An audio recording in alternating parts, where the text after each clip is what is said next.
Thank you for joining us to recognize the 50th anniversary of the Joint Center for Political and Economic Studies at this Eddie Williams Future of Black Communities Leadership Summit.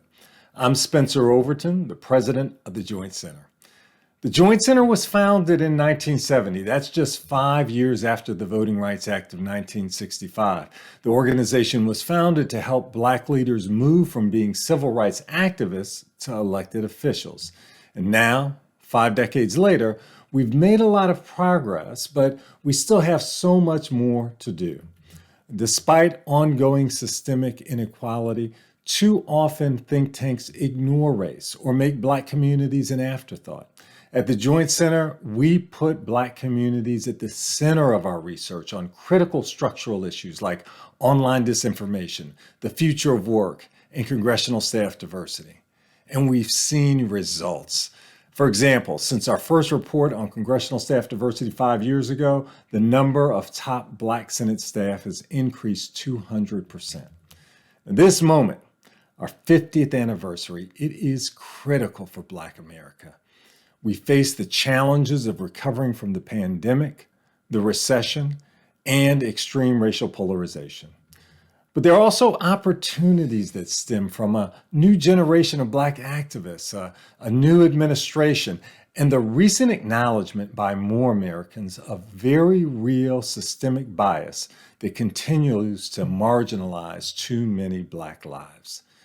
Over the next 3 evenings, we'll hear from Black thought leaders, scholars, elected officials, and others about how to make the most of this moment and how to frame an economic recovery agenda that allows Black families to thrive. But in looking to the future, we also need to honor the past. Our prominent founders include psychologist Dr. Kenneth Clark, whose famous black and white dolls experiment was cited by the Supreme Court in Brown versus Board of Education. Another founder was Lewis E. Martin, a Black newspaper publisher who is known as the godfather of Black politics. Across the years, we've benefited from the outstanding leadership of women like Eleanor Farrar, who was on the Joint Center's founding board and later became senior vice president. Dr. Margaret Sims, an economist, expanded the Joint Center's economic work and became interim president in 2006. Dr. Gail Christopher is a visionary who led the Joint Center's incredibly successful Health Policy Institute. We also honor Eddie Williams.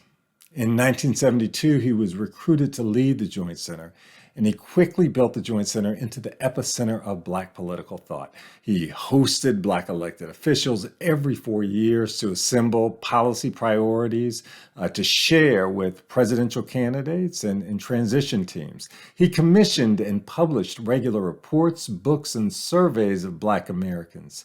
Eddie recruited top scholars like John Hope Franklin, Mary Frances Berry, Chris Edley, David Garrow, Evelyn Brooks Higginbotham, Ron Walters, and William Julius Wilson to work with the Joint Center. He also created Focus magazine to tie together Black elected officials, political activists, and scholars nationwide. Eddie built a roster of over 10,000 Black elected officials and helped establish several organizations of Black elected officials that exist to this day.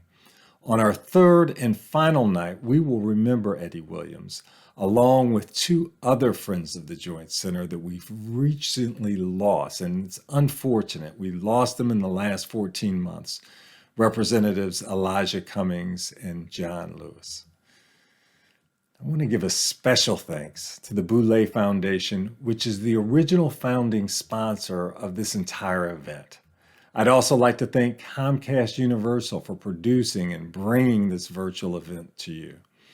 Thanks also to the Joint Center Board Chair, Barbara Johnson, 50th Anniversary Chair, Paul Thornell, Joint Center Vice President, Jessica Fulton, the Rabin Group, Mariko Bennett, and all of the sponsors, speakers, host committee members, and Joint Center Board and staff members for making this event possible. The world is different than it was 50 years ago. In 1970, Studebaker and American Motors were Fortune 500 companies. And Pan Am was one of the largest and most luxurious airlines.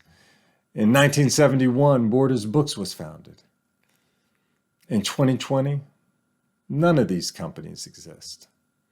While the Joint Center has had its ups and downs, we are still here. We've adapted to change, and we've responded to emerging challenges Black communities face, like the pandemic, like the impact of automation and the gig economy on Black workers, and like online disinformation targeted to suppress Black votes. We're also looking ahead to anticipate new challenges and opportunities, to develop new strategies and solutions, and to master new technologies and tactics. So even though we're very different than 50 years ago, in many ways we're very similar. We're still here working to strategize and collaborate with both outside voices and inside voices to convert protest into policy. 2020, it's been a challenging year. The fact that this entire event is virtual is evidence of that, but we'll get through this together. Thanks again for your support, and thanks for joining us as we look back on our history and envision our future work together.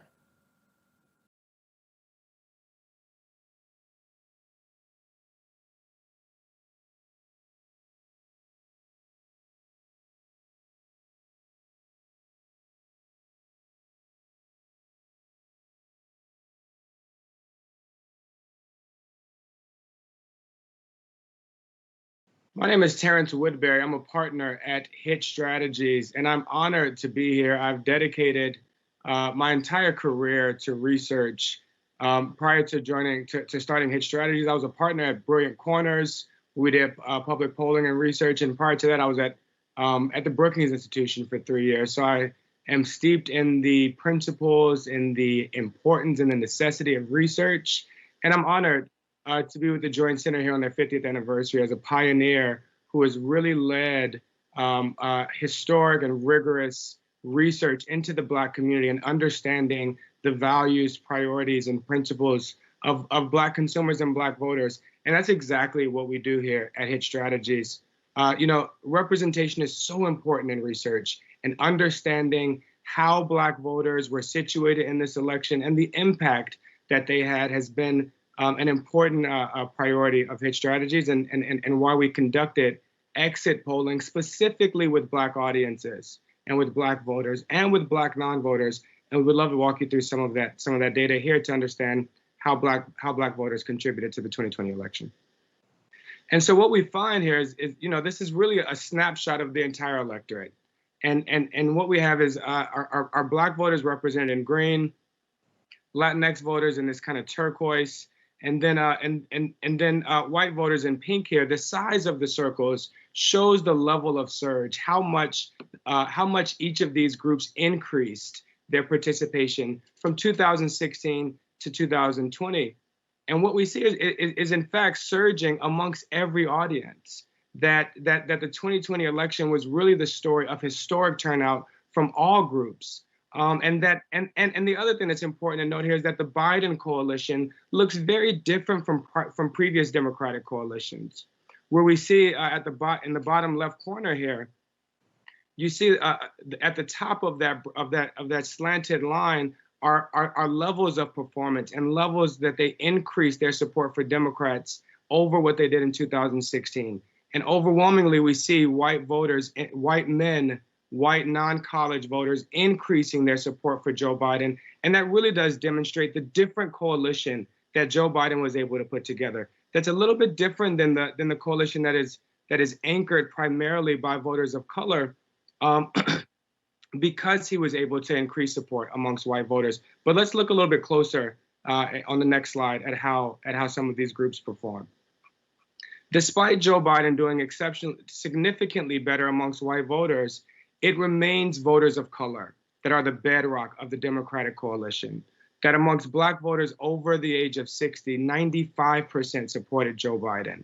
We also saw surging amongst Black voters in particular, where in 5 states, Black voters over the age of 60 had actually surpassed their 2016 turnout before Election Day. So we really see Black seniors emerge here as a central part of the Biden coalition and how Democrats won. But across the board, we see Black voters supported Joe Biden and Democrats by at least 80% margin. Interestingly here, we also see AAPI voters supporting Democrats at a 70% margin. In previous elections, we've seen AAPI support for Democrats as low as 50 or 55%. But AAPI voters really did perceive racial animus and anxiety around COVID-19 significantly higher than a lot of other voters. And I think that that contributed to their swing in support for Democrats.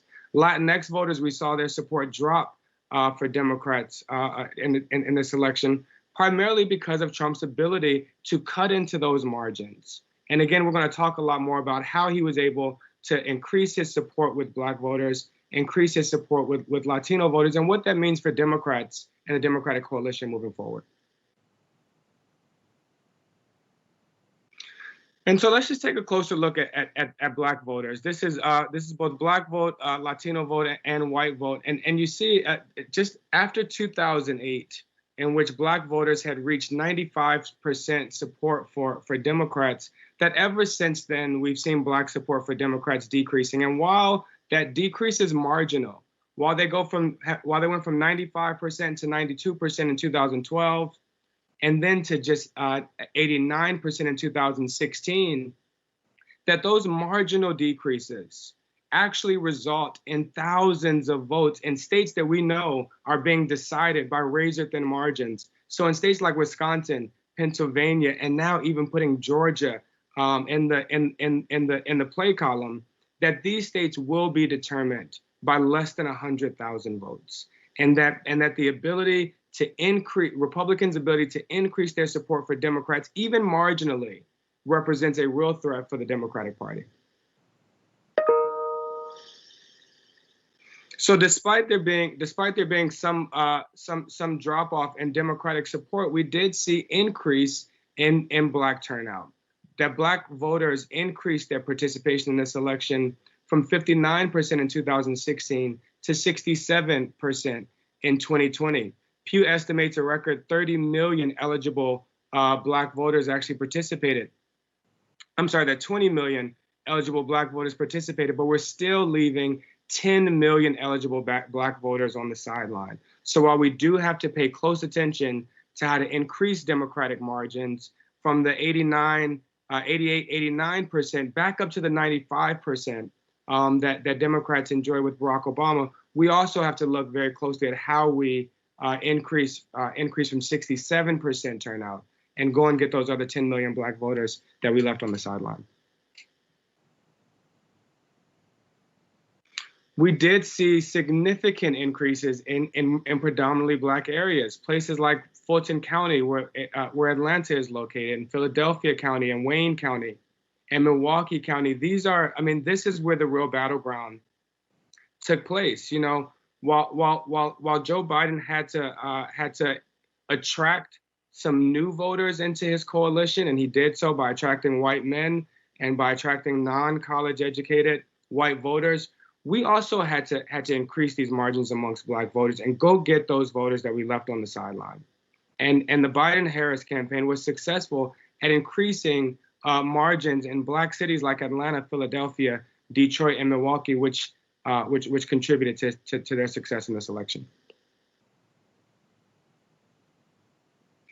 So what types of issues were most important? And, you know, there's a couple of breaks that we want to look at with Black voters. One is obviously to look at Trump, at Black voters who supported Donald Trump. What were their priorities? What were their reasons to vote? But then we also want to look closer at the generational divide amongst Black voters and at the gender divide amongst Black voters, because younger voters are participating very different than older Black voters, and Black men are participating very different than Black women. So let's start with Biden voters versus Trump voters. The top 5 issues for Black voters, specifically Black voters that supported Joe Biden, were coronavirus, racism and discrimination, police brutality, healthcare, and economy. And this is important because, while COVID was the overwhelming context of this election for most Americans, as you see here, for Black voters, this was just as much a racism election as it was a COVID election. But that is not true of Trump voters. That, in fact, for Trump voters, only 20% of them consider racism and discrimination a top issue.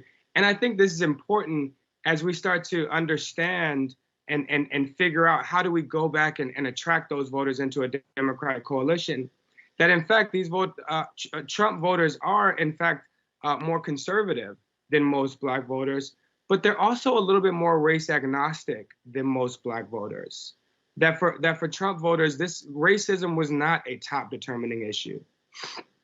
And in fact, when we look over at the top reasons to vote, if you start at the bottom with Biden voters, the number one reason to vote was to remove Donald Trump from office, but also because voting is a responsibility, is a civic duty, and to stop the spread of hate and discrimination as a top 3 reason for Biden voters to vote. And when you look at the top reason for Trump voters to vote, it was to make a difference on the issues that matter most, to protect the rights that they fought for, and to fire politicians that disrespect their community. So you see, there's even a punitive aspect to why Trump voters voted and why they voted for Donald Trump.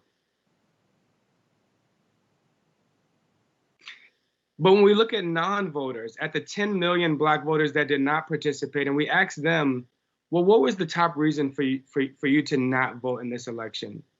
The number one reason was that they didn't know their polling location. And this can be seen just as a lack of information issue, but it can also be seen as a voter suppression issue. That the ability to change voting locations, to limit voting locations in places like Harris County from 40 locations to a single location, those suppressive tactics actually do have an impact on who participates. And 27% of Black non-voters said it was because they just didn't know where to vote. But the second reason for Black non-voters to not participate was because they don't think that voting would change things that matter to them. And this is important because in focus groups, I often ask a question specifically with Black voters when moderating focus groups, and that is, when is the last time voting has made a difference in your life? And even for super voters, for Black voters that are extremely likely to participate, they are hard pressed to give a reason or to create a list of ways that their lives have actually increased from voting. That has to be our charge in the off season, is to connect political participation to the things that actually matter in their lives. Slide. So let's take a closer look at both the gender break, which we see on the left here, but also at the generational divide. Because when you look just at how likely Black voters are just to even identify as Democrats, 76% of Black women identify as Democrats. Only 67% of Black men identify as Democrats. We see an equal variance amongst younger and older Black voters, where 76% of older Black voters consider themselves Democrats. Only 69% of younger Black voters. This gender and generational gap is exactly where we have to begin to lean into in the off season. And I want to show you a few other expressions of that on the next slide. When you just look at who they supported, so we looked at how they identify their political identity. Black men and young Black voters less likely to identify as Democrats. Well, in fact, they're also less likely to vote for Democrats. Only 84% of Black men supported Joe Biden, while 90% of Black women supported Joe Biden. 84% of young Black voters supported Joe Biden, but 92% of older Black voters. And this has down ballot effects. That in fact, less Black men supported Senate candidates and less younger Black voters supported Senate candidates. And on the next slide, we will show that the impact that has. And so when you look at this over time, you see that Black support for the GOP really began to increase after 2008, when it dropped to its lowest, 4%. When Barack Obama was on the ticket, only 4% of Black voters supported the GOP, and only 5% of Black men. But we have seen that support for Republican candidates increase every single cycle. And again, it's not 4 or 5% increase that should concern us. It is the trend of 5% more every single election cycle. And then if you look on the other side of this graph, you see that, I'm sorry, if we go back one, if you look at the other side of this graph, you see that these increases are not just impacting the way Black people support Republican candidates for president, but has drastic impacts for the way that Black voters support Republican candidates for Senate. And if you look just at Tom Tillis, where in 2016 he was able to get 7%, I'm sorry, 2014, he got just 7% of Black voters' support.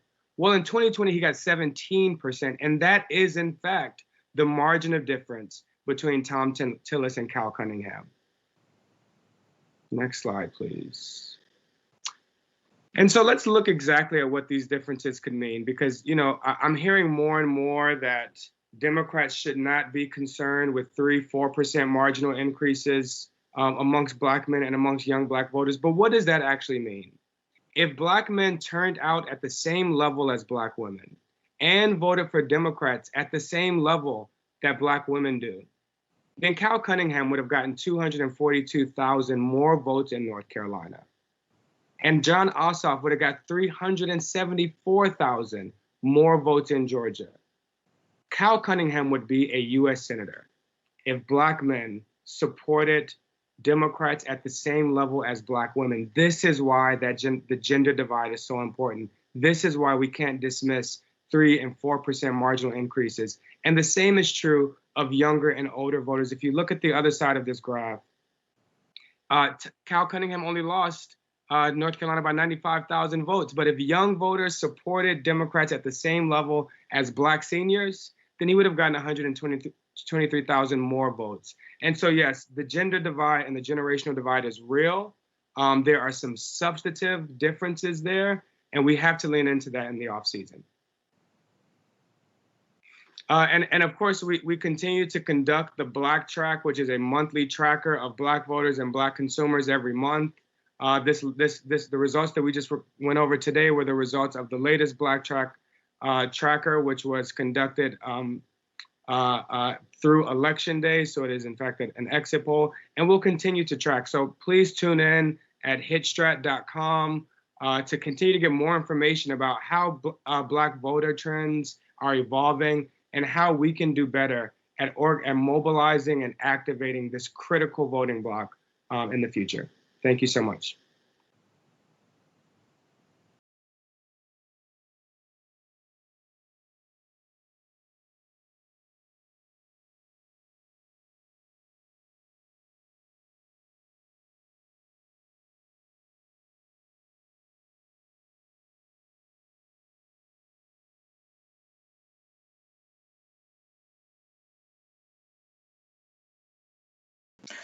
Welcome, everybody. Thank you for joining us on this panel, sponsored by the Joint Center for Political and Economic Studies, the nation's premier think tank on issues of particular concern to Black communities. And I'm so delighted to have this conversation about, not just about the recent past, of which we have all discussed a very great deal, but about the future. What are the future challenges, the future opportunities for Black Americans, especially in the next 4 years? So I'm delighted to be in conversation with Congresswoman Joyce Beatty. She represents the 3rd District of Ohio, first elected in 2012 and returning to Congress. Congresswoman, it is such a pleasure to speak with you. Thank you so much for joining us. Thank you. It's my honor to be with you today, as well as Ashley. And I'm also delighted to be joined by Allison, who also has a deep background in some of the most important issues affecting the country today, as well as particular communities within that country. Most recently, she's been the director of outreach for the Biden-Harris transition. Before that, she worked in the Obama administration at the Leadership Conference for Civil Rights, where she's worked, as I said, on some of the most pressing issues facing the country, especially criminal justice reform. Ashley, Allison, welcome to you as well. Thank you so much for joining us as well. Thanks for having me. I do want to point out to Ohioans on the panel here to right in the middle, in the thick of it, as it were, to swing, the swingiest of the swing states, to, swing districts, kind of the whole sort of thing. So I actually just want to start by asking each of you just to tell us a little bit about what drew you to public service, if you don't mind sharing that. Congresswoman Beatty, will you start us off? What drew you to public service, as briefly as you can? Well, I've always been interested in connecting people to policy, to politics. So there's politics in everything. There's public service in everything. And sometimes people think it's partisan, but it's in the church. Who's going to get the position when I was little to be in the holiday or the Christmas play? And then I've always volunteered. And so it was like I could have a voice. And I think I realized it the first time I went to vote. And my mother took me and said, this is one of the most important things you'll do in your life. Learn how to use it. And then I said, well, how will I use it? And she said, public service, giving back, helping. It will teach you what your areas of interest are. And she said, as a young woman of color, it will help you fight and stand up for your people. And just think about that. I was leaving high school. And so I've just continued to get involved and try to use my voice to make a difference. And it led me to public service. Thanks for that. Ashley, what about you? What drew you to public service?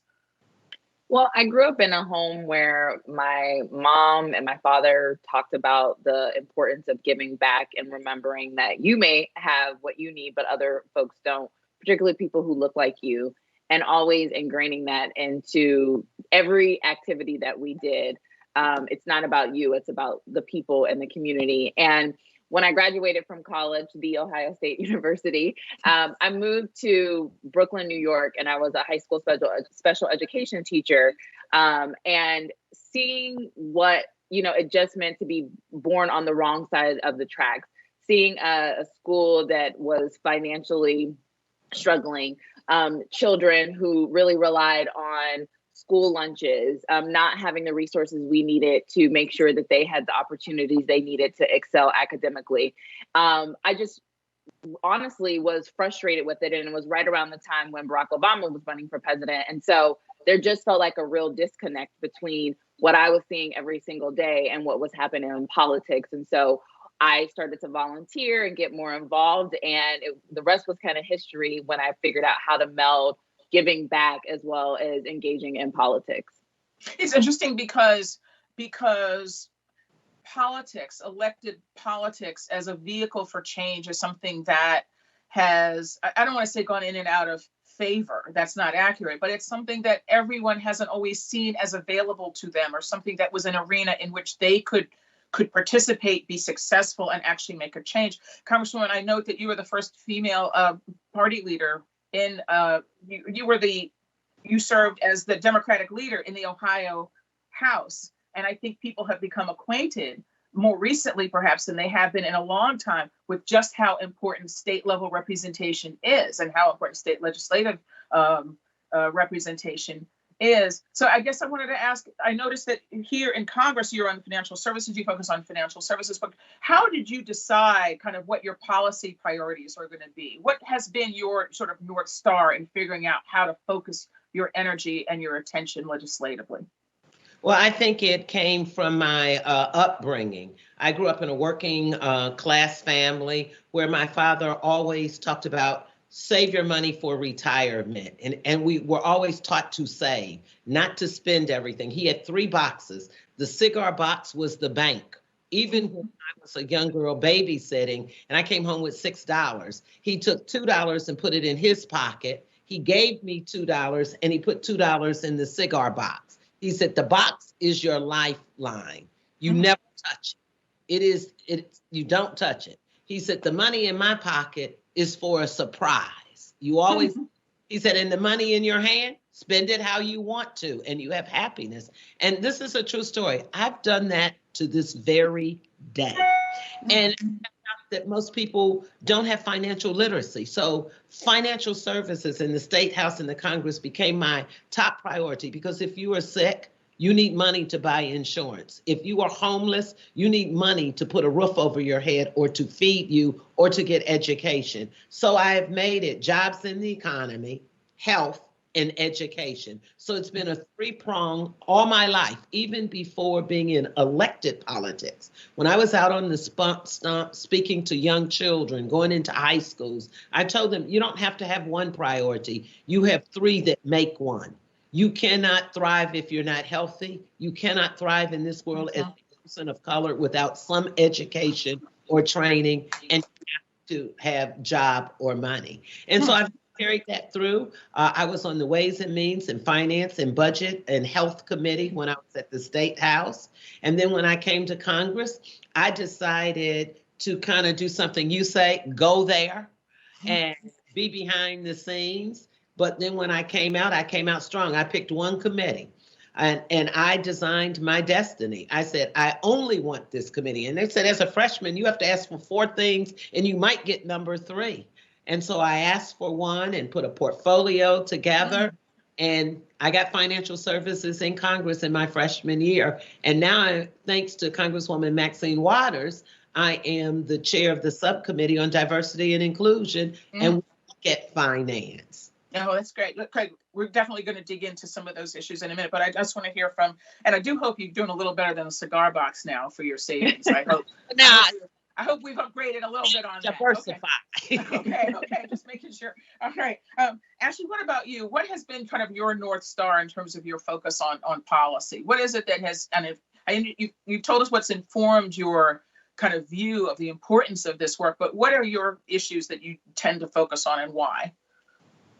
Well, I think, people sometimes, to your earlier point, do get a little dismayed with politics, and they think that there isn't necessarily a pathway, but the people who elect us ultimately are the ones who are going to implement policy. And so what does that need to look? And I really rooted in those who are directly connected to the challenges they're facing in life. I always say proximity to the problem is where the solution lies. And so bringing people to in the conversation, the leadership conference was a coalition. I built the coalitions department for the Biden-Harris campaign, and that requires giving people a seat at the table, making sure that people who have different lived experiences are part of developing the solution, as well as having conversations with the policymakers. And so when I think about, developing an educational policy, I think about my time as a teacher. I think about what my students' life was. When I think about access to affordable housing, I think about what's happening in Washington, D.C. and how we've seen the city change and how we continue to make the city diverse and vibrant economically, but also have opportunities for people to live in all communities. And so I think about the people that are directly impacted, the decision makers who will actually draft the policies. And then often you have to build public will around it as well and make sure that other folks who are voting and who are engaged in the process are also engaged to make sure that they support the efforts that are going to help the people most directly impacted. What is your responsibility as director of outreach for the Biden-Harris transition? How is this group defining that role? How do you define it? Well, we have various constituencies that we're working with. So whether it be the African-American community, Latino, LGBTQ, faith community, giving them an opportunity to do a couple of things. One, express the policy papers or recommendations that they would like to see happen in the first 100 days or over the course of the 4 years of the Biden-Harris administration. 2, personnel. There are going to be close to 5,000 presidential appointments that happen over the course of the next coming months. The vice president or the president-elect, made a commitment on the campaign trail that he was going to build an administration that looked like America. So we need to make sure a lot of the work the Joint Center does is making sure that we have resumes from people from all over the country in different walks of life to make sure that they can find appointments in the federal government. And then 3, we've been announcing different nominees that are Senate confirmed. So making sure that the American public knows who these people are and work to make sure that when the new Congress is installed, that they can actually be confirmed and we can be ready to govern on day one. So Congresswoman Beatty, what do you think of the Biden-Harris team's selection so far, particularly in the realm of your area of expertise, which is economic policy? In fact, I think it's noteworthy that along with the Secretary of State, his economic policy team, starting with the Secretary of the Treasury, are among the first appointments that he has made. And I think a notable commitment to diversity, especially to gender inclusion. What's your take on the appointments that have been made so far?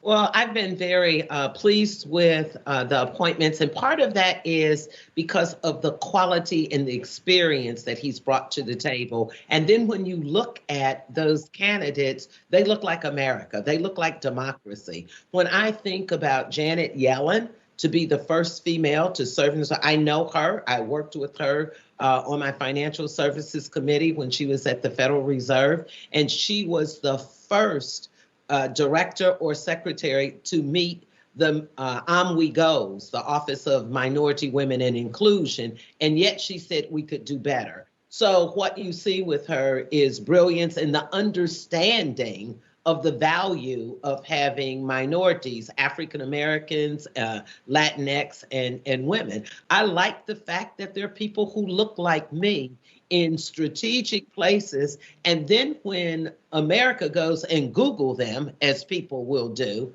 they find out that they're brilliant, that they are the best of the best, and they will help us build back better and turn around this country. When I look at brothers in the forefront, many people didn't know we had a 4-star general, and here's someone that's being considered.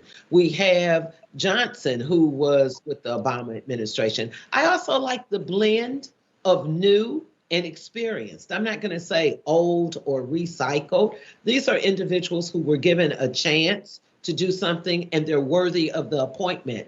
And I think when you're building back better, you have to have new and experienced, and especially during the way that we're going through this transition. So I'm very pleased. Obviously, there are some folks out there. I'd be ecstatic if I saw Congresswoman Marsha Fudge as the first Black woman to be the Secretary of Agriculture. I like thinking out of the box, as we've seen. And certainly we can't forget having Vice President-elect Kamala Harris on the ticket.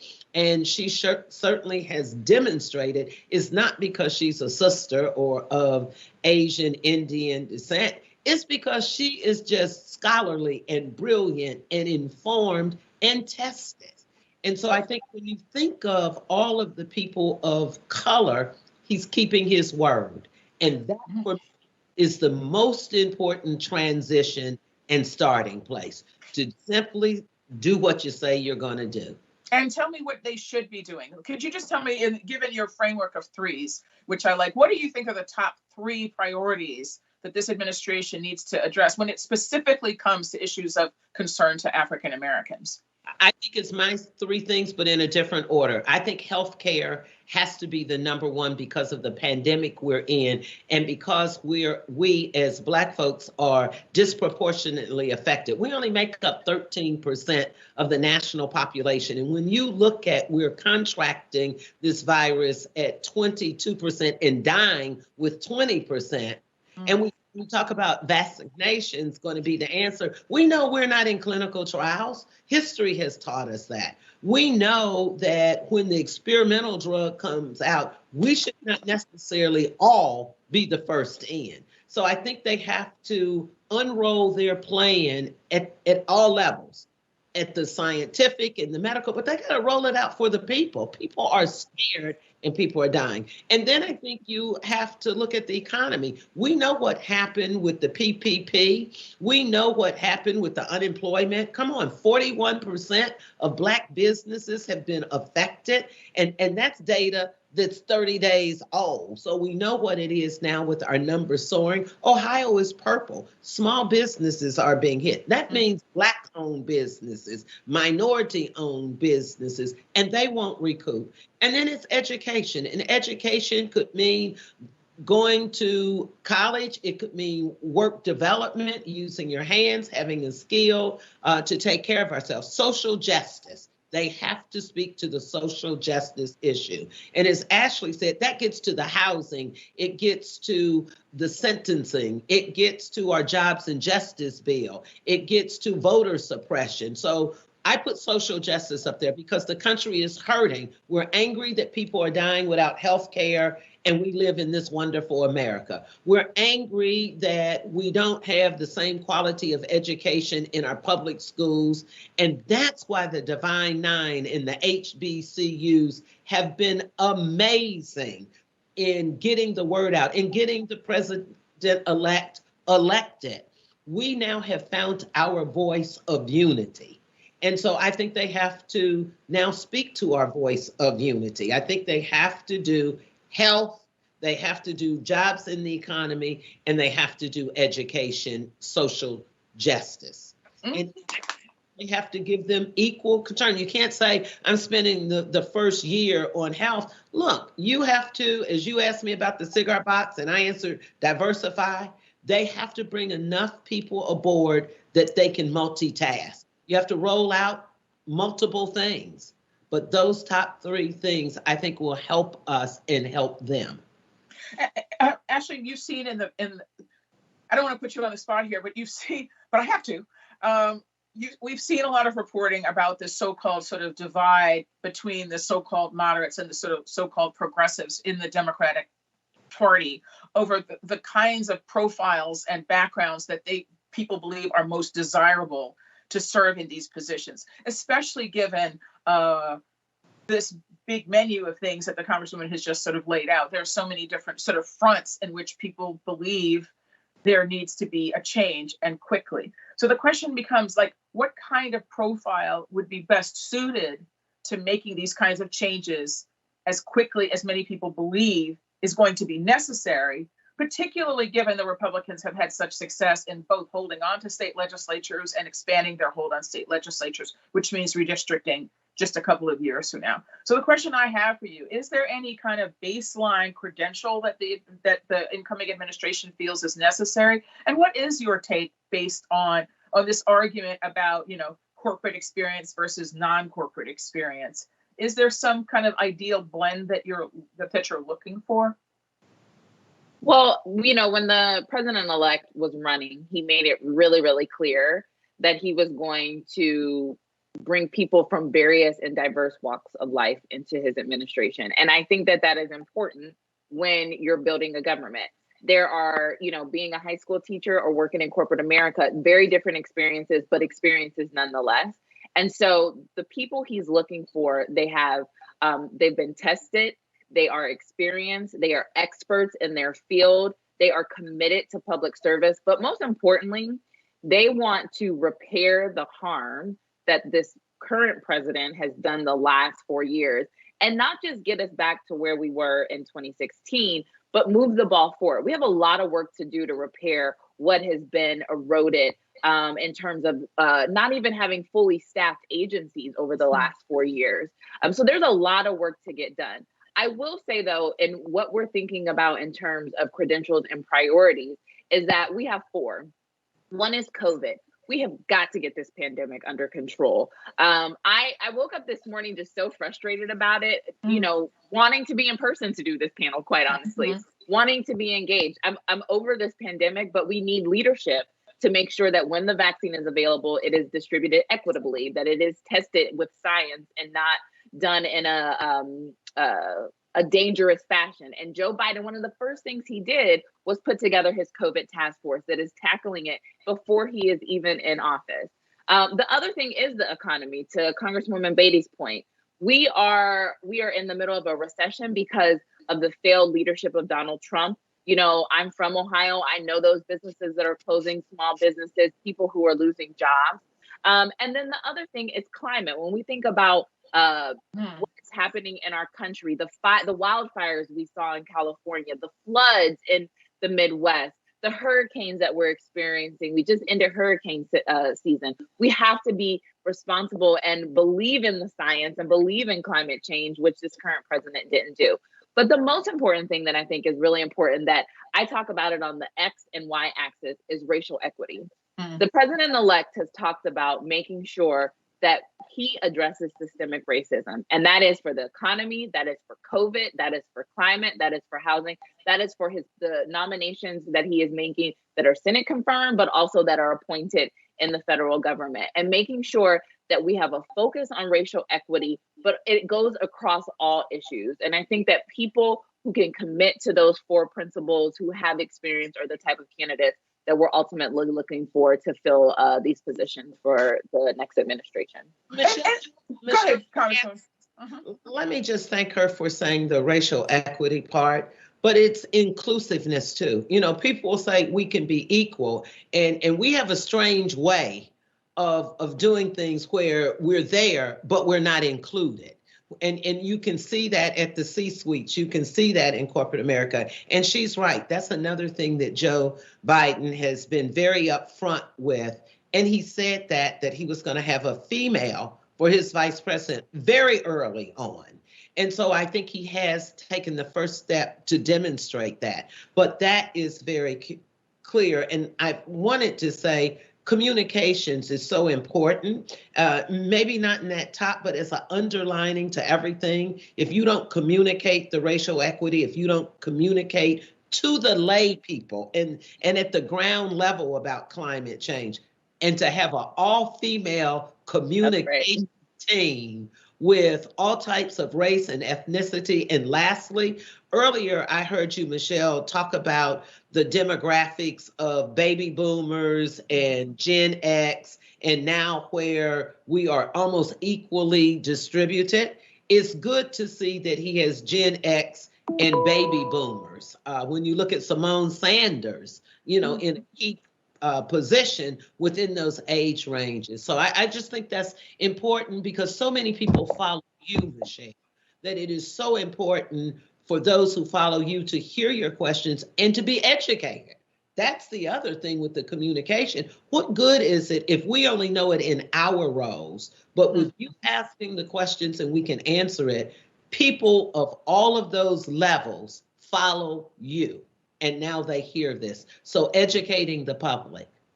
But actually, to this point of what kind of experience is most valued and getting kind of the right mix, you know, I could see where there might be a tension here. On the one hand, the vice president-elect and the president-elect, the vice president-elect, the Biden-Harris team clearly has a lot on their plate in terms of repair, as you've described it, in terms of just getting these agencies back functioning to the full capacity that people expect them to. On the other hand, there are people who want a seat at the table who have not had access to these types of positions, who perhaps don't have the kinds of experiences, haven't had the opportunity to get that kind of experience that would allow them to lead these kind of complex agencies. And I'm just wondering how you're going to address that. I mean, you know, even the Obama administration, as you know, African Americans are like 13% of the population, but only 9% of senior positions in the Obama administration.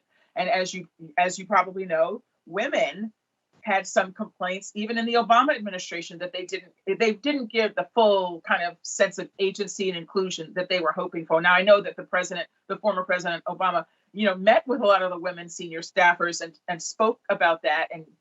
And I know that the First Lady, Michelle Obama, made a big point of kind of opening the doors to people who perhaps hadn't had the kinds of backgrounds that people were used to seeing in those positions, like in the social secretary's office, for example. But there is that tension there. And I just want to ask, what kinds of conversations are you all having about how you're going to balance that? And, oh, by the way, some of these folks have to get confirmed in a Senate that is going to be bitterly divided, no matter who ultimately takes control. So what kinds of conversations are you having about that? Well, the first thing I think is important is that it really does flow from the top. Joe Biden and Kamala Harris have been very clear on the type of environment on their teams that they want to have, that when people speak up, they want to be heard. And speaking personally as a member of the transition, as a member on the campaign, as a Black woman, I felt like my voice is heard. And when I have an opinion to say, that leadership from the vice president to Senator Harris to the new chief of staff, listen to what I have to say. It doesn't always mean that everyone is going to agree with what I say, but they listen, and it is a part of the evaluation and the decision that is being made. The other piece in terms of making sure that personnel on the outreach team specifically, but in the transition, we have a team that is specifically engaging with different organizations to make sure that we do have the diversity of experience, that we do have people who don't know how to get into politics, that we review those resumes, that we make sure that everyone isn't coming from the same type of background. So there is a process in place. I would recommend that if you're interested in working in government, that you can go to our Build Back Better website and you can submit your information, and people are reviewing them. They're not going in a pile to be looked at a later time. That we're looking to fill those positions right now. So I encourage people to apply, to have conversations with people who have done this before in the Clinton or the Obama administration, or even the Bush administration, to talk about what experiences are like. But, you know, I had no idea how to get involved in government, but I just decided to try. And so I started to tell people, when I was in New York, I started to tell people I knew I wanted to come back to Ohio in 2012 for the re-elect. And I didn't really care what the role was. I had just graduated from law school, and I started to become an organizer on that campaign. And then I learned from that, and I used my experience as a teacher. And when I came to Washington, D.C., I worked at a nonprofit on healthcare, but then I ended up in the administration. So I worked really hard. I started to have conversations with people, and I just took that first step to engage in public service, which ultimately led me to government. Congresswoman, I want to go back to, so thank you for mentioning that, by the way, because one of the questions I had is, how does one get access to these spaces and places if you aren't part of that traditional pipeline? So thanks for breaking that down. Congresswoman, I want to go back to something you talked about. Is part of your sort of basket of three. You talked about social justice. You also talked about the kind of intense, bitter divisions that we have seen in the last few years, some of which was frankly intentionally stoked, for the purpose of electoral advantage or market advantage in the case of some in the media, let's just be clear. But having said that, it exists. And I just wonder, Congresswoman, do you have thoughts about how in the next 4 years that gets addressed? Yes, I think it's real. And I think we have to realize that we have a big tent. When you think of all of the demographics, when you think of where we are now as it relates to race and ethnicity, with ideology, we are very diversified. But we have a common thread, and we have to be in alignment with the nation, i.e. Joe Biden and Kamala Harris, if we want to really build back better, if we really want to be stronger together, and all those things we say, we need a recipe for social harmony.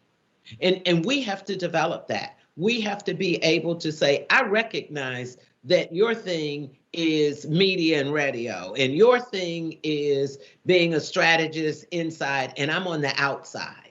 So we have to come together and take a little bit of what everyone has, because you're not going to change people who are far to the left. That's what their conviction is and what they believe in. But if we're talking about elevating people out of poverty, then we're going to get to it the best way by putting everything together. We're going to take your basket and use it for the foundation. But then we're going to craft it in a way that we can toss it to Ashley to give it to the administration. And it takes a lot of dialogue and a lot of education. But I'm not just talking about Democrats now. I'm talking about the country on the whole. I mean, the fact of the matter is that Joe Biden and Kamala Harris got the most votes ever in a presidential election, but Donald Trump and Mike Pence got the second most votes in history in a presidential election. So what I'm asking you, Congresswoman, Beatty, is, what are your thoughts about how the bitterness is overcome? I mean, especially, and I think you're very well positioned to talk about that, being in Ohio as you are, which is this, like I said, one of the swingiest of kind of the swing states. I mean, there's a district in Ohio that has changed hands like in every election over the last 10 years, a different party, takes that seat. So that sort of tells you that this is something that's in flux. But what are your thoughts about that? And I say that as a person, obviously, we're all African Americans in this particular conversation. And I know that a lot of African Americans feel that they've been, legitimately aggrieved. They feel like they've been attacked. They feel like they have been deliberately marginalized and made sort of.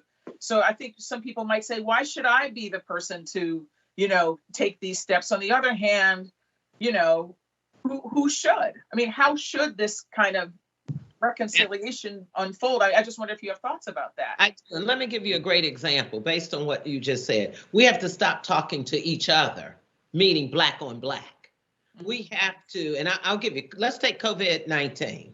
We know it's killing people. And I went to all these meetings, Urban League, NAACP, and it armed me. And that was great. But that was black people talking to black people. So I picked up the phone and I called the white Republican governor. And I said the same thing that the far left and the middle had armed me with. I said, you have to do something about it. And if not, then we're coming after you.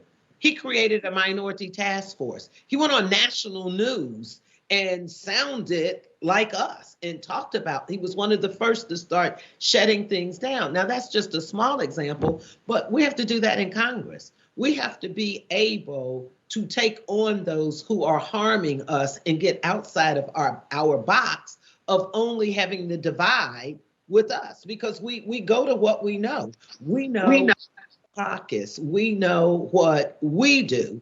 So we have to figure out how to sit down with the majority. And we're in the majority in Congress, but we can't do anything without my counterparts on the other side. And the president's going to need that. So we have to prioritize the things that we can move and we can get done. And it's some tough conversations. And we're going to have to start at least there. But it's not going to happen overnight. Look, everything we look at that we've been fighting for. We just celebrated the 57th year of the March on Washington. At the same time, we're fighting for the John Lewis Voting Rights Act.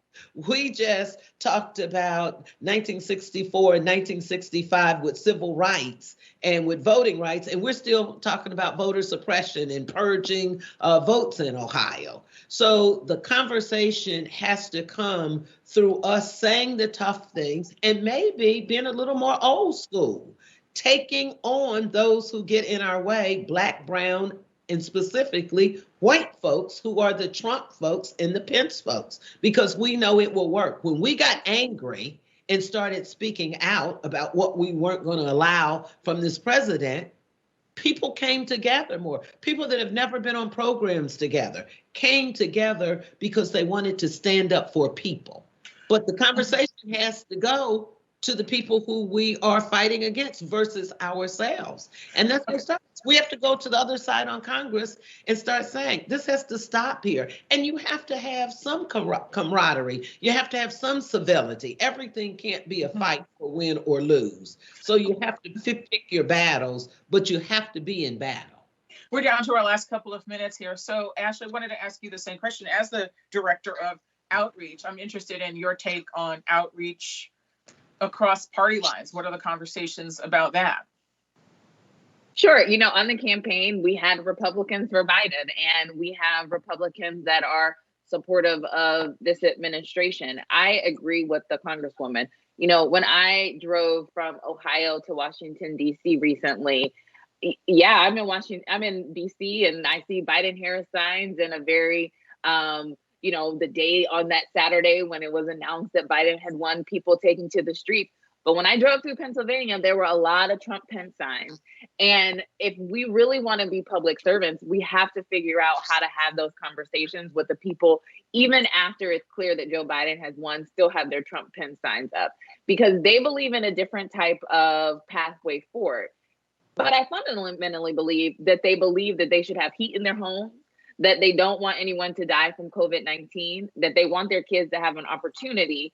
But that's the same thing that the people in Washington, D.C. have. And so a lot of times I think we talk about all the differences that we have, which put us in our corners, versus talking about the similarities and the alignment. And when we do, it provides opportunity to get things done. I'm not saying it's going to be easy. I know that we are in one of the most divided moments in our country, but we have to try. We cannot sustain, our government cannot sustain with this, I'm over here, you're over here. And if we ever think that we're going to be able to improve and get our country back on track. So I am excited for the opportunity the next 4 years presents itself.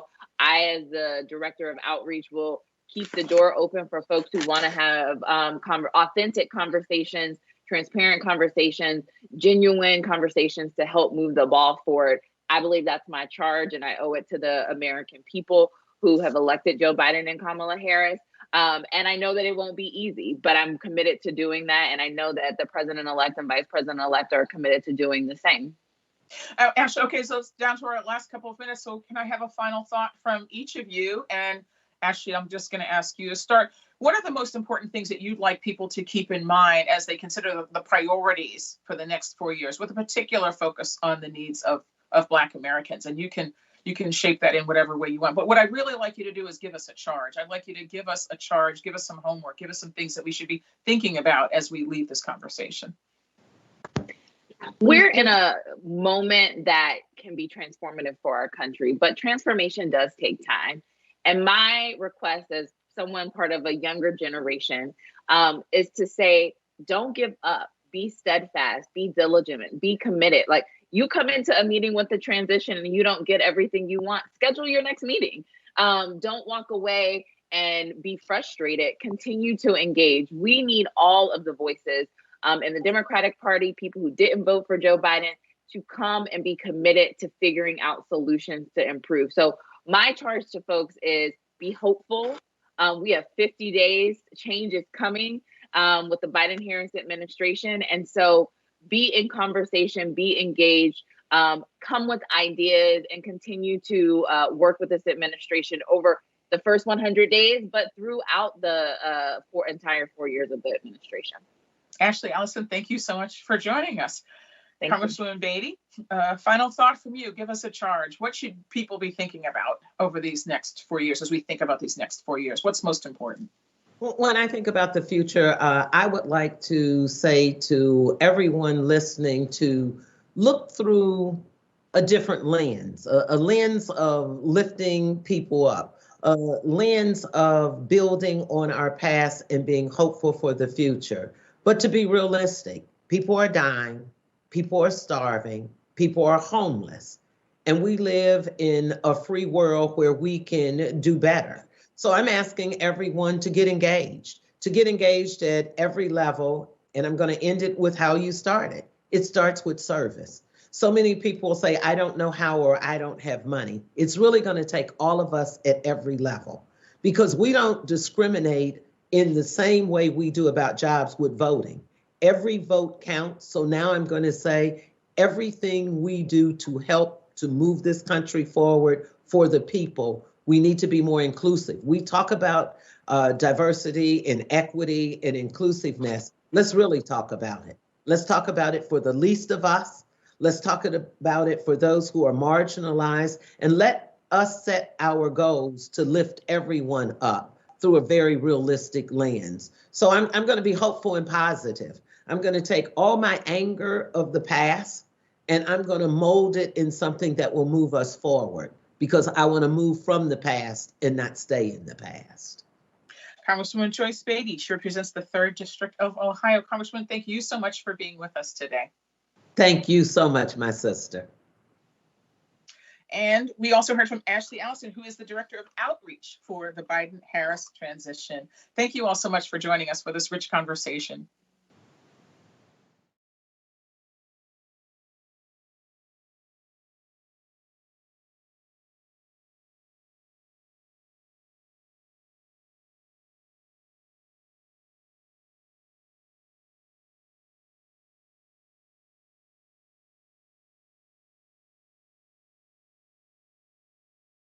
Good afternoon. This is Bakari Sellers. Many of you all may know me from CNN. I'm a political commentator there, former member of the South Carolina State House of Representatives. I also joke that I'm the best type of state legislator, which means that I am retired. And here I am today at the Joint Center for Political and Economic Studies, just an amazing think tank doing amazing work. And I have 2 amazing guests with me.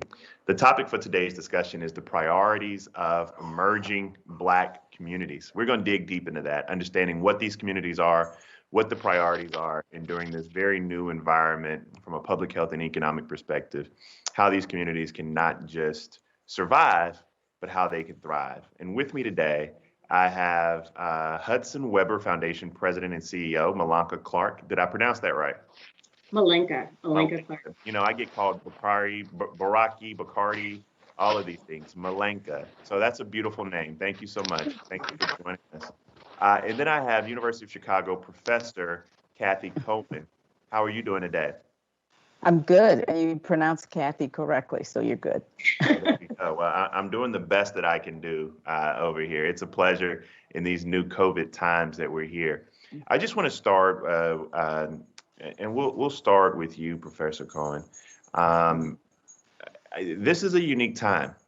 because 2020, the coronavirus has ripped off the Band-Aid and shown the fundamental inequities we have in these emerging Black communities. And so talk about the relationship and what we're seeing now as these fundamental inequities that we're seeing, which are leading to these disparate results when it comes to deaths, et cetera.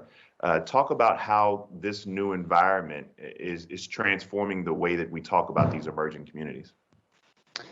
Well, first of all, Bakari, thank you for leading this conversation, a really important conversation about emerging communities. It's always a little uncomfortable to say emerging communities, right? Because in fact, we know that, in particular, the work that I do is on young Black people that, they have been around for some time. They've been setting political agendas for us for some time. They have kind of strong ideas about what is right and what is wrong and which is the way forward. I think for many of these young people, it's not just this moment. I always remind people, especially if we're talking about, for example, millennials, that this is the second economic recession that they face. They faced one in 2008, and now they're facing another in 2020 around the pandemic.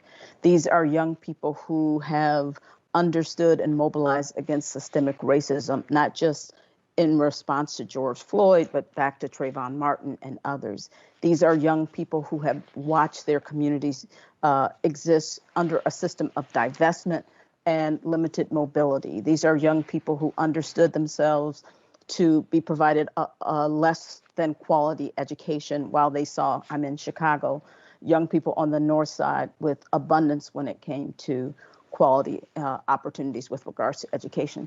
So while I think for many in the country, there is an unveiling and a kind of realization that this is happening, for many of the emerging communities, or what we might call young communities, this is their kind of daily existence. And so I think they are demanding not just kind of incremental policy reforms at this moment, but they're actually engaging in a demand for systemic change, right? They understand that a small incremental changes will be important, but to really transform their communities, to kind of deal with the kind of historic inequities that have become cumulative and that they live with, that systemic and transformative change is needed at this moment. And I think that's what we're hearing from young people in particular. With your platform at the Hudson Weber Foundation, tell me, what are some of the things that you're seeing in relationship to this new environment, this new pandemic environment that we're seeing in relationship to these emerging Black communities? Sure. So we're here in Detroit. The Hudson Weber Foundation is in Detroit, and I'd say, we are, of course, first of all, have the highest percentage of African Americans of any community in the country. So I think this is an important place, an important ground zero for these issues. So while the pandemic and the related activism around police brutality and everything connected to that, I think, first of all, showed our interconnected vulnerability, but of course, as you said, Bakari, underscores how, the disproportionate harm and burden that we as African Americans carry. So that's been clear and true. I think the thing that the moment is just seeing these young people lead, right? Young people are leading. They are stepping into this moment and they are holding a mirror up to the rest of us and holding us accountable. And just as Professor Cohen said, I think asking for the fundamental transformative, game-changing interventions that would be needed to change the status quo, which has existed here for generations. So that's been exciting, and I just say from a philanthropy perspective, I think system players, whatever you want to call sort of the folks that move capital and the folks that move policy are differently situated. Speaking for philanthropy, I think it's been such a profound moment of reckoning, certainly for where we're sitting and the way that decisions get made. And I think that in this moment of leadership, many of us in this industry are humbled and are really trying to think through how we allow people to lead and to support them in that leadership by following them as opposed to leading ourselves. We find ourselves at a weird convergence, I believe, in American history. It's somewhat like 1918 and 1919, where you had a great pandemic meets 1928 and 1929, where you had a Great Recession, Depression, meets 1968, where you had this racial unrest. And we're having all of that in 2020 now. And so as we're talking about these emergent communities, usually it is emerging Black communities which are on the forefront of leadership. What lessons can be learned from past generations or past communities as they've emerged stronger from these crises, particularly throughout the civil rights movement or women's rights movement? How will you compare that as we go forward? I'll leave that up to either one of you in both. Yeah. Well, I'll jump in quickly. Okay, I'll jump in quickly and say, I think if we look at the structure and the leadership of movements today, I think we're seeing that young people and young leaders are in fact taking lessons from the civil rights movement and prior, and really kind of integrating them in the ways in which they think about activism. I'll take, for example, the question of leadership. What we have seen kind of across the country are not just young Black women, but young Black women who profess to be queer and hold on to that identity, saying, in fact, that we're going to lead our movements differently, right? It won't just be about charismatic, often male leadership, but it will be about a collective leadership, right? We talk about leaderful movements, not leaderless movements, but leaderful movements. These are the same young people who will say that we believe, in fact, that folks at the margin, I call it the margins of Blackness, right? Those who are most vulnerable will be central to our movements, not just in terms of the policies that we, pursue, but in fact, even the leadership that gets to articulate what these movements are about and how they think about the world. The last thing I'll say is that what I've seen, and I've had the opportunity to work with a number of these young people, is the way in which they kind of center care, I wouldn't say kindness, care and healing, right?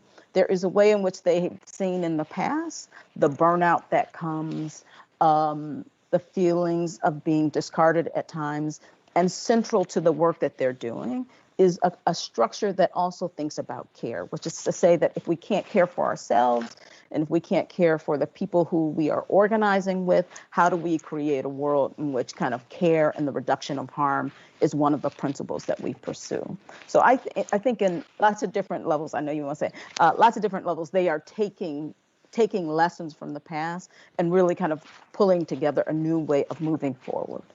No, I was going to say that the evolution of movements, as we've seen with the emergence of self-care, is something that I wish my father's generation and those members of SNCC as he were held as close to their heart as this new generation of emerging leaderful movements. I think that Ms. Clark, I know you had something to chime in with. Sure. Although you almost want to sit with what Professor Cohen said. It's just, I mean, that is so well said in terms of the different approach. The only thing I'd add is just, I guess, in terms of the areas of focus, really standing on the shoulders of those that went before us.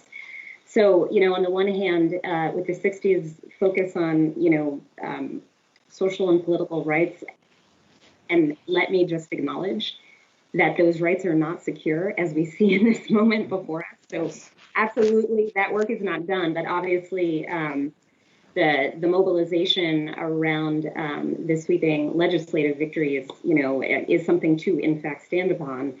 And I am very much appreciating, and I know that's happening here in our community, the recognition, and I want to get to the criminal justice piece, but the economic equity piece.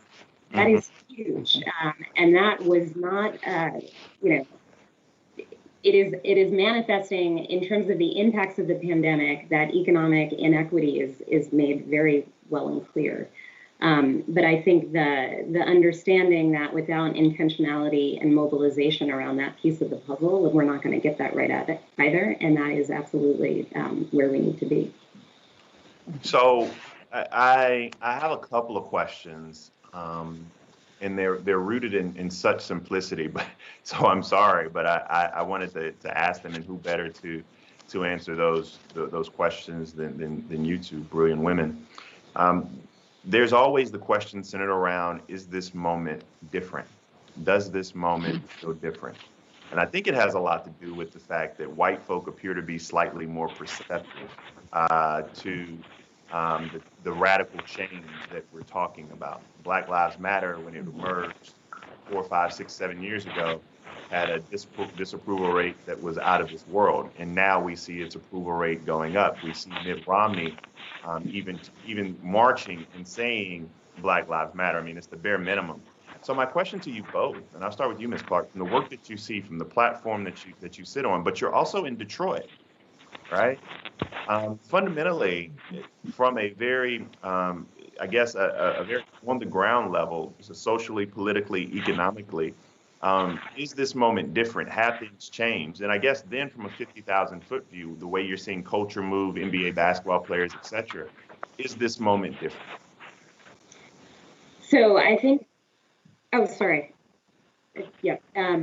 So I think that certainly from where I sit, this moment feels different than any other. And I think that since I came to the foundation and started this work and started, for us with a real intentionality around race equity, and we have started a collaborative around justice reform, that the sort of the audience that we were meeting before this moment is quite different than the audience and the partners that are raising their hand for this now.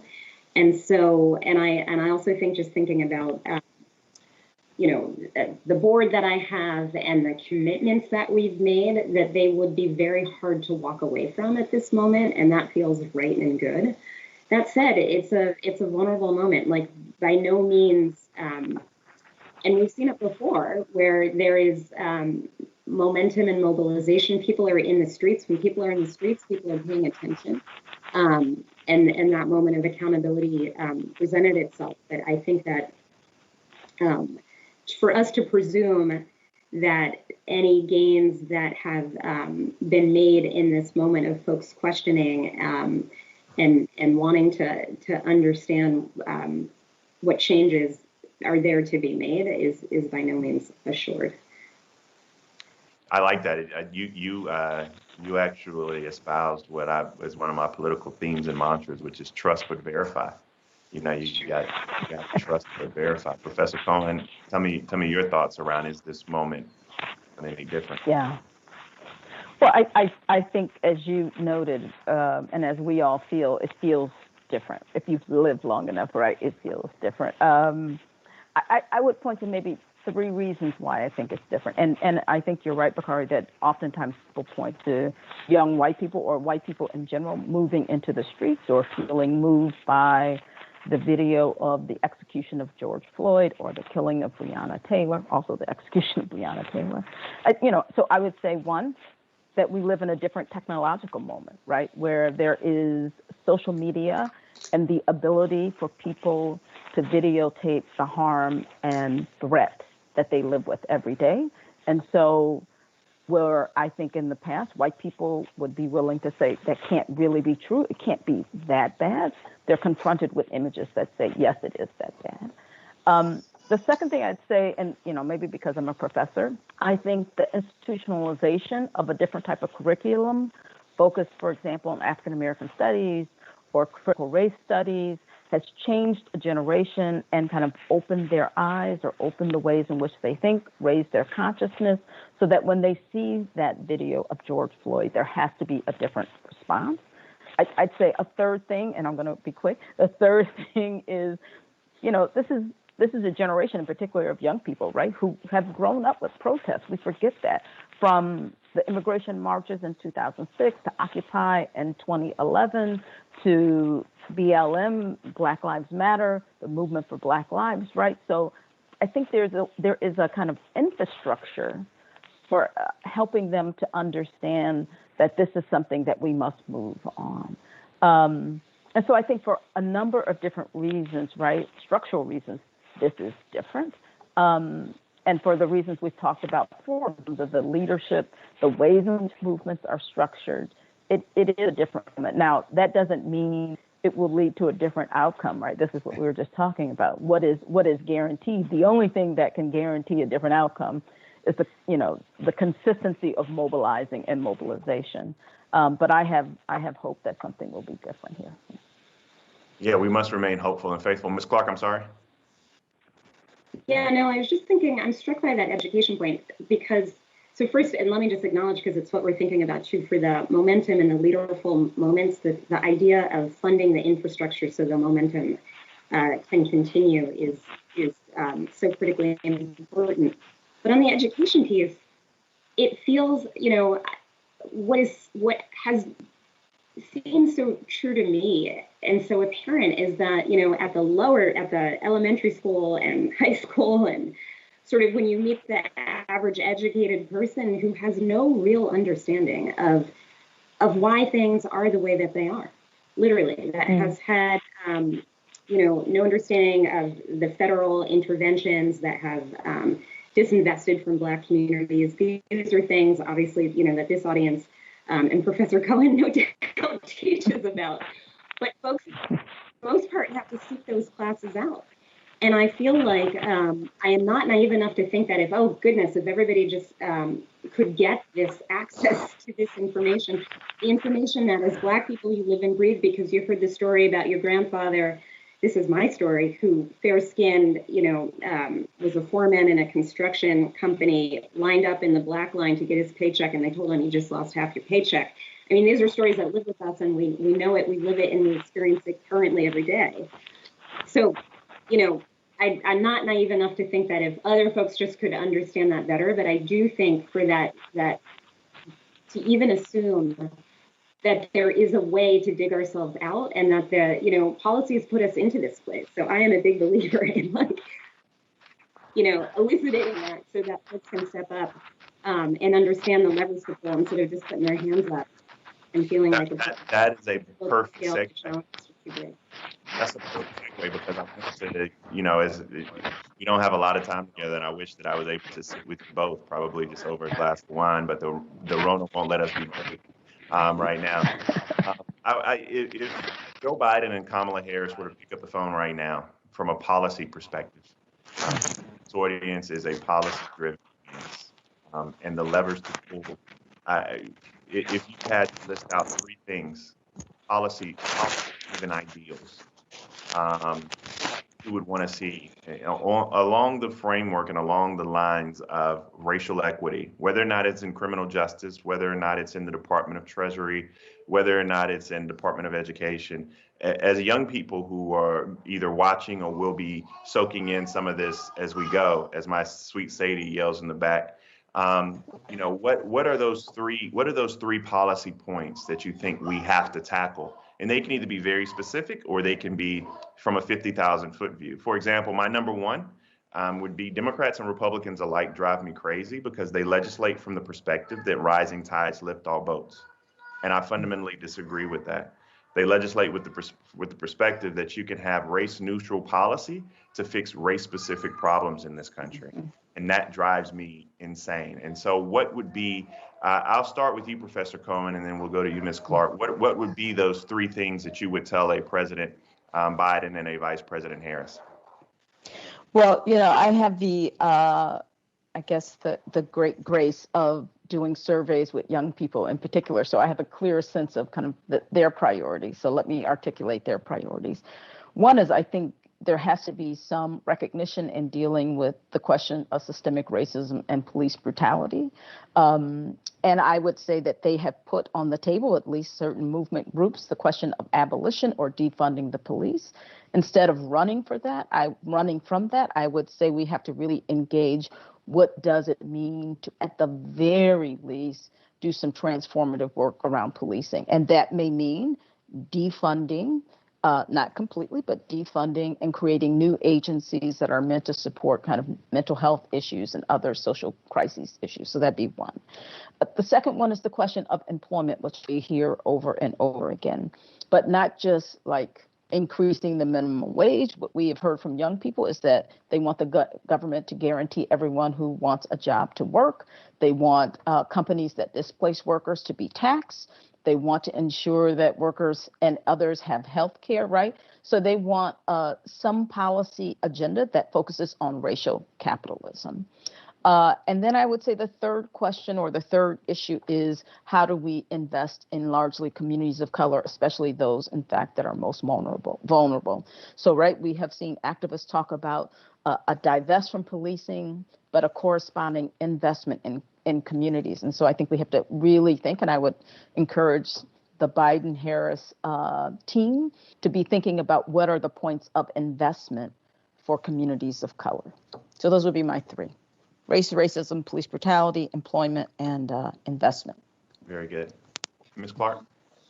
Sure. So just to build on Professor Cohen's list, I think, so police brutality obviously is front and center. I would just say that, police brutality is the most visible manifestation of a larger system that is brutalizing communities of color.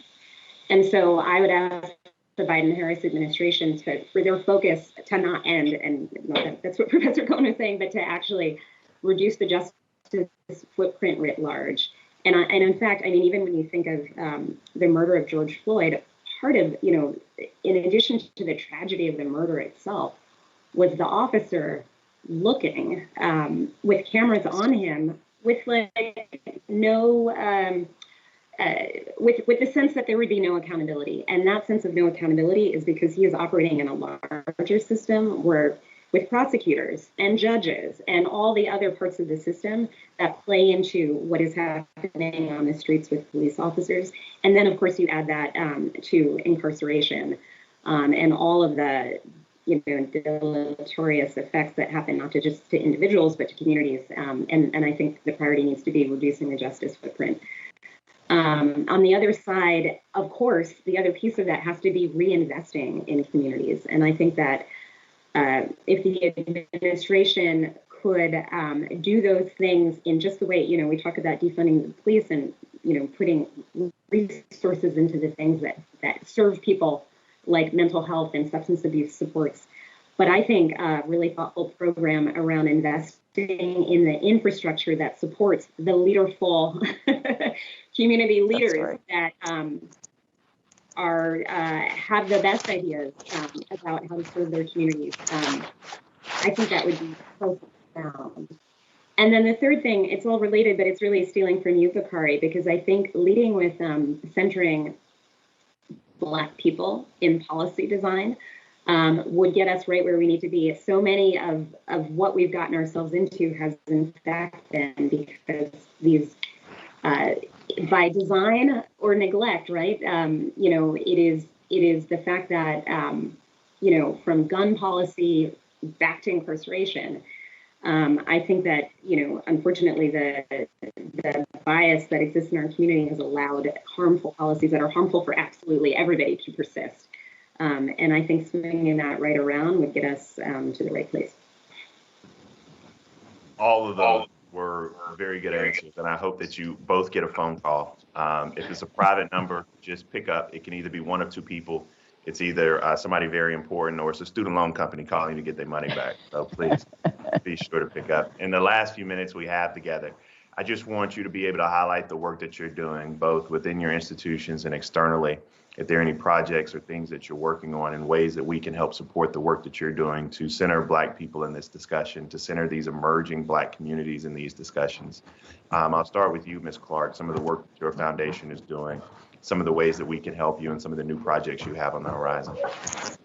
Sure. Thanks for asking. So I alluded to this, but we have, over the last year, been putting together something called the Michigan Justice Fund, which is a funders collaborative of foundations and funders philanthropy that are both here in the state and national philanthropy that have come together around this overarching objective for our state, where we've got, 1 in 3 people with a criminal record and, over 30,000 folks in prison, and the racial disparities. I think we have the distinction of being one of the most racially disparate prison populations compared to our population than anyone else in the country. So we are excited about the work. We have a ecosystem approach to how we get to fair and equitable justice reform in the state, and that's funding and support to grassroots organizations, We need high capacity advocacy organizations. We need good linkages between folks on the ground that are closest to impacted communities and the folks in Lansing, which is our state capital. And communication strategies. I mean, it is going to take diverse allies to move these policies forward. So we're clear-headed about that and excited for the partnership. I'll jump in and just say that there are probably two projects that I want to highlight. The first is our Gen Forward survey. It is a survey of bi-monthly nationally representative survey of 18 to 36-year-olds with over samples of African American, Latinx, and Asian American young adults. The reason that we think this is important is that our group, our team, my work has been committed to amplifying the voices and building the power of young people. And we live in particular in a media landscape where we see repeatedly polls emerge that say the American population feels this way about this policy or that policy. They plan to vote, they don't plan to vote. And we rarely disaggregate those polls by race, and we rarely listen to young people by race. And so we feel it's incumbent upon us to kind of amplify those voices, push those voices, their preferences, their ideas into the kind of political discourse that goes on daily. And it's also important not just to say, will they turn out to vote? That's not really the work that we're interested in. We're interested in is how do they live? What are their economic worries, their precarity? What are the policies they're committed to? How do they understand the state and how do they understand their lives? And to do this in a rigorous manner so that, in fact, we can take seriously their articulations to our survey. We survey over 3,000 young people. So that's one. Another project that we have is called the Black Youth Project, which is started as a research project, is now a website. It's a space on the web where young Black people get to speak for themselves, largely without censorship, about the issues that matter to them, the struggles that confront their lives, but also the joy that they have found. This has been an amazing opportunity for me to learn so much. I'm sure you've learned a lot as well. Thank you to Professor Cohen. Thank you to Mrs. Clark for all that you all have contributed to this panel discussion. I'm from the big city of Denmark, South Carolina, where we have a whole 3 stoplights and a blinking light. And my mom and dad always taught me the 2 most important words in the English language are the words thank you. Not nearly said enough. And so a special, special thank you goes to the Joint Center for Political and Economic Studies.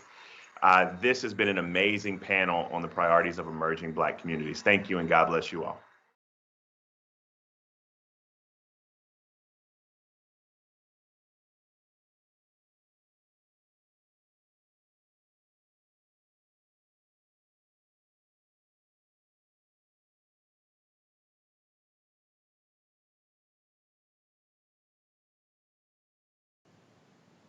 Hi, Tony. It's Sophia here. I'm excited to talk to you in celebration of the Joint Center's 50th anniversary. I feel like this is a real treat that I got paired up with the senior counsel from Uber. So I feel the same way. This will be fun. It's great to see you. Yeah, thank you. Thank you. You know, one of the things that I rarely get to do is be in direct conversation with African Americans in leadership in Silicon Valley, obviously, because there are so few of you.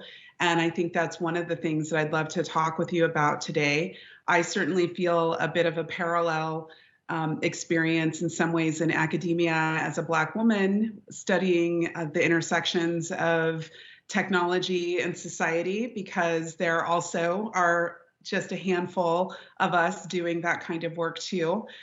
So I have deep appreciation for the journeys that both of us must be on to arrive at this conversation together today. Yeah, well, no, I very much appreciate the chance, and I'm looking forward to the conversation. And I have to say happy anniversary to the Joint Center, which is plays such an important role in actually giving us a lot of the foundation, the data, as well as, helping to make sure that we're making progress on a lot of these issues related to Blacks in and around our economy and our world, both politically and otherwise. Absolutely. You know, I can remember when I was a graduate student following the work of the Joint Center, and they were doing so much amazing work around, for example, the lack of uptake or interest by African Americans in broadband. And this is like a study from 10 years ago or more. And I remember how much that study influenced my own work as I was working on my dissertation that eventually became the book, Algorithms of Oppression. And one of the things that really stood out for me was the Joint Center's work on talking about the lack of relevance in the ways that African Americans saw the internet, kind of like, not really sure there's that much for me. So it wasn't necessarily a matter of being digitally divided, but more so a matter of thinking of, let's say, the internet as more of a white space or a not black space, right? This is before the days of Black Twitter.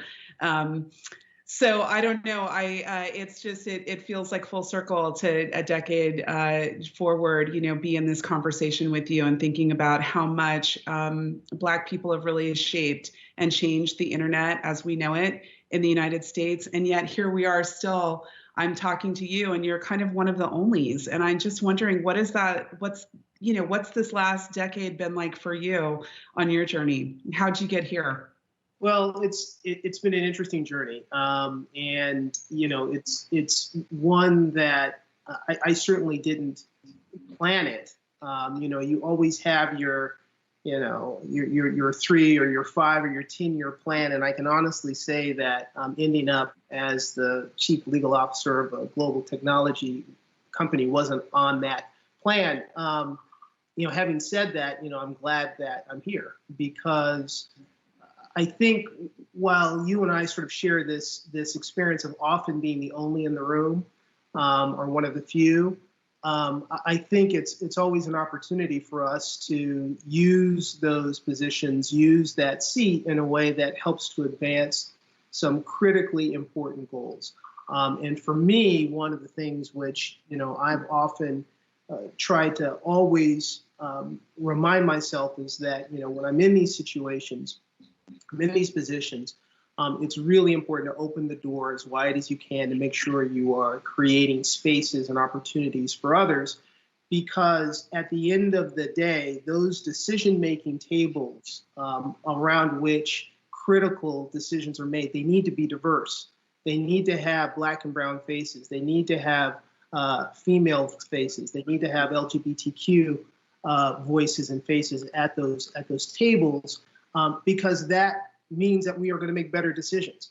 We are going to make more inclusive decisions. And that's particularly important in tech. I didn't know that before I got here, but you know, when you think about the products that we produce in tech, when you think about the platforms that give access to so many, and that because the platforms are so vast and so big and so utilized by so many people, just the mere existence of the platform is power. It's really important that in building those platforms and building those products, that they reflect the rich diversity of all who are being served by those platforms. And that's something that has, you know, in my 3 years in tech now, has really been something that I've come to appreciate more and more and more the deeper I get into it.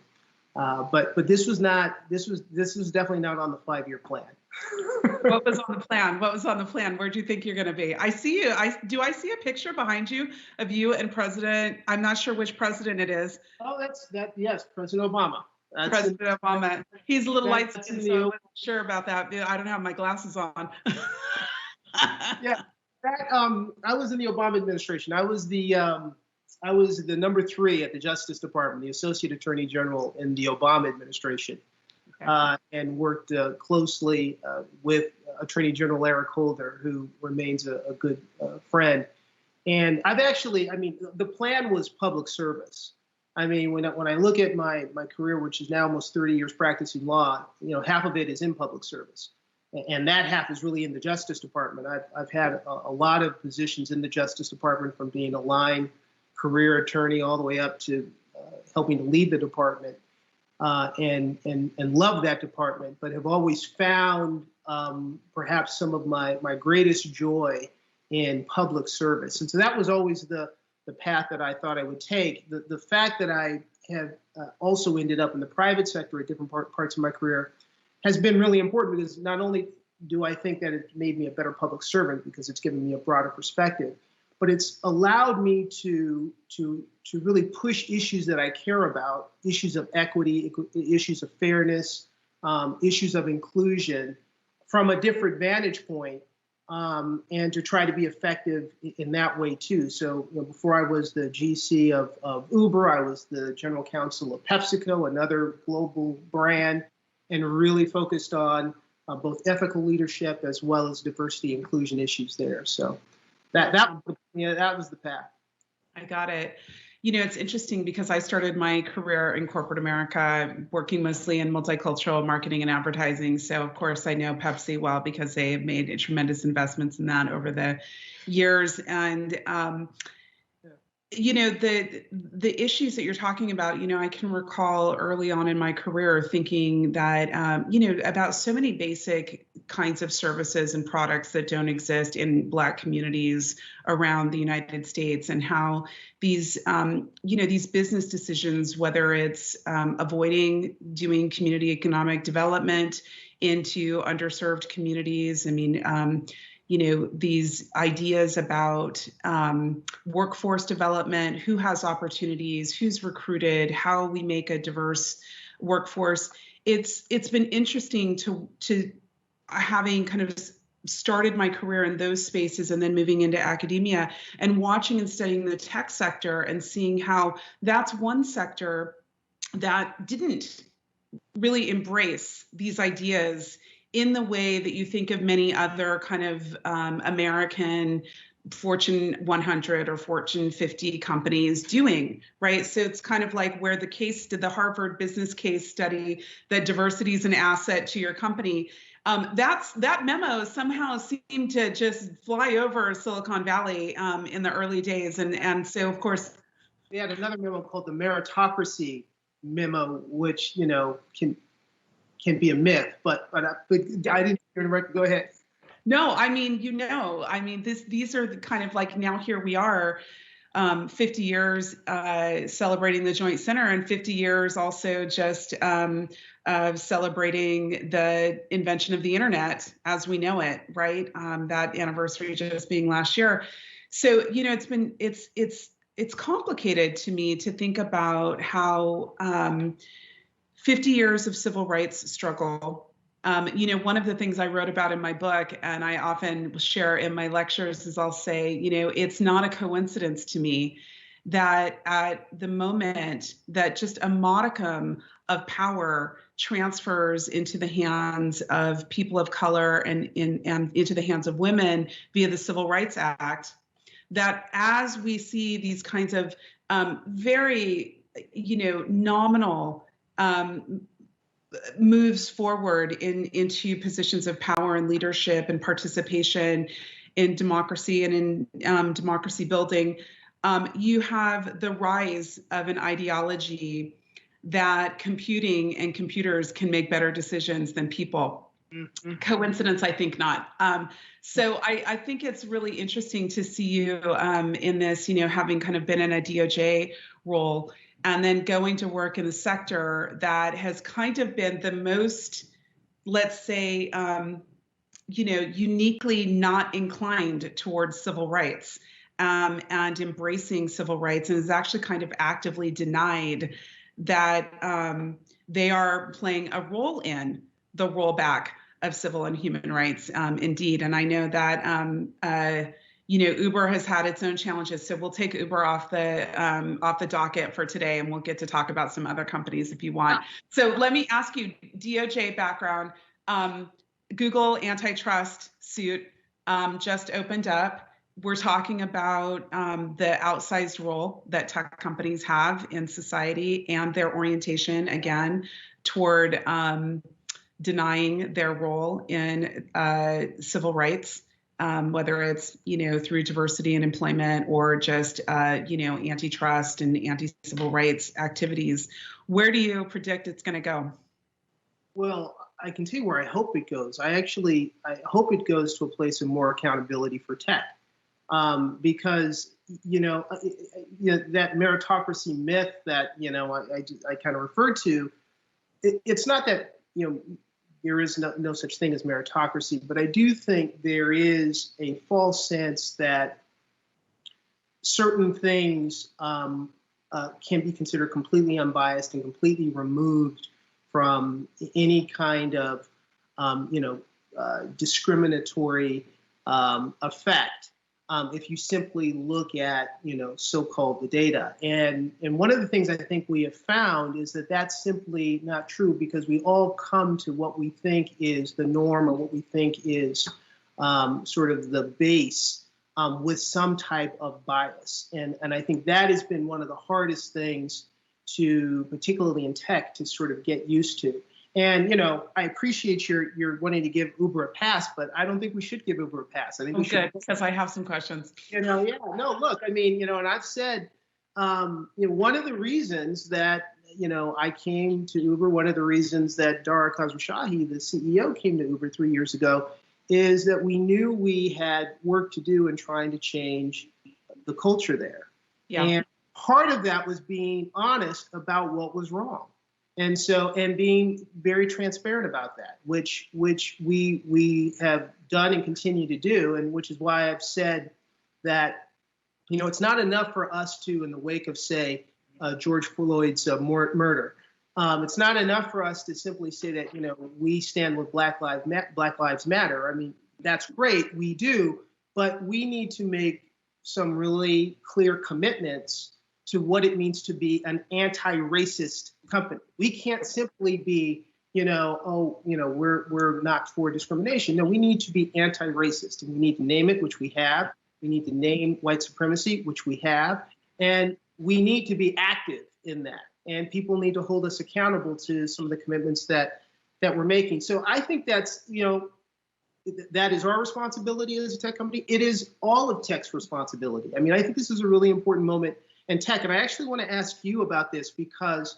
one of the things that was so formative in my own law school experience, besides the most important thing, which was meeting my wife in school, but besides that, my first year we participated in something called the Women of Color in the Law Conference. It was one of the first ones ever organized by a law school, and we had incredible speakers and professors from all, Kim Crenshaw, and just an incredible array of scholars who came and were a part of this conference.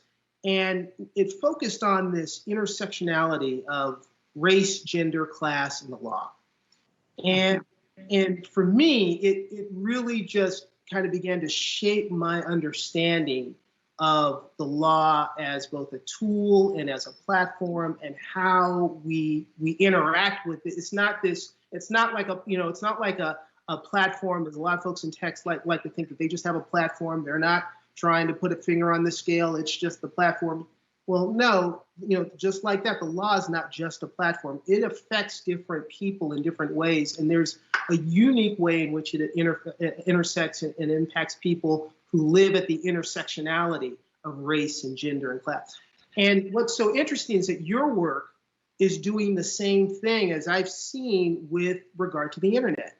Right. And thinking about how this incredible tool, which should in so many ways expand opportunity, is actually impacting different people who live at the intersection of these different places. And so what I wanted to ask you is, it seems to me that after the killing of George Floyd, we have in many ways an opportunity in tech to really look at these issues and to look at them in a very honest and raw way, and ask ourselves, how are we going to move from this moment and actually make sure that when we talk about the internet and we talk about how it affects, people of color and Black people and others who live at the intersection often of oppression, that we have a real opportunity to be very intentional in changing the way we go forward. So I wanted to ask you, how do you think about that?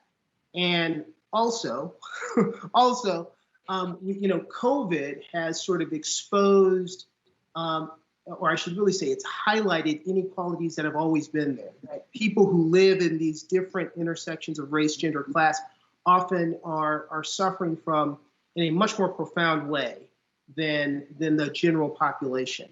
And so you have these dual reckonings, one around the pandemic, one around race. And how do you think about what kind of opportunity that creates for us when you think about technology and you think about the internet? That's a big question, I know. I know.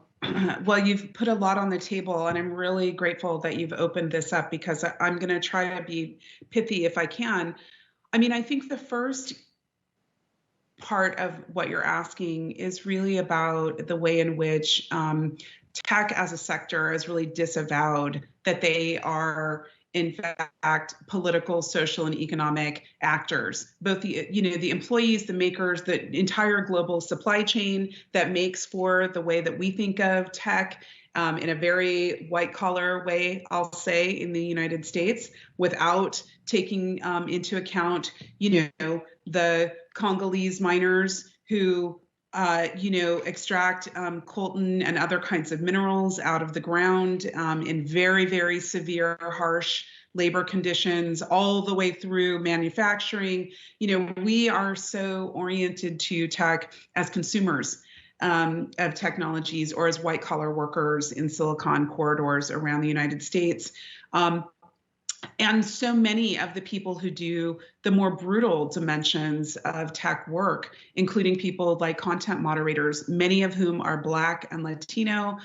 These are people who screen the most horrific kinds of content and take it down, who see the most brutal, dehumanizing, racist, just obscene kinds of content. We know these are often low-paid people of color who do this type of work, all the way through to disposal, putting all this stuff on a barge and sending it to Ghana or somewhere, in West Africa. And so there's a really important, what I've tried to do in my work over the last decade is illuminate the underside of the harms, the danger, the ways in which the sector also kind of maintains and exacerbates oppression in a variety of different ways. And I think it's important for us to expand our scope, beyond just aspirations for African Americans to have white collar jobs